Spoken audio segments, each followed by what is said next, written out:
عشق تو راه نیفتادیم یه موزیک میذاری؟ نه من موزیک بذارم؟ آره دمت گرم. اوکی من میذارم.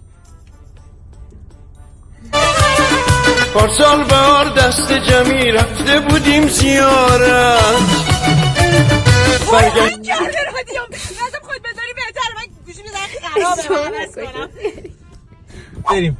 فکر می‌کنم ماشی صدایی میده. من داشتم سوار میشدم فهمیدم گیر باکس سمت چپ احتمالاً یه روغن کاری نیاز داره. نکنی نکن. من چه میدونم، من دختر چی سر در نمیارم من که تو خود پسری بهتر میدونی. میدونم منم همین. گوشتی چی شد به من تیکندا؟ حس می‌کنم تیکندا. آره فکر می‌کنم. نمیخوای چیزی بگی؟ سوس همین بابا نچایی بگینه بابا بگیم بچه عبدالله بادم مادر نزده کسی فتی که بندازه مردی که ما میخوایم برنزش باشیم اینا حشمت آقا میخوان عشق بله آقا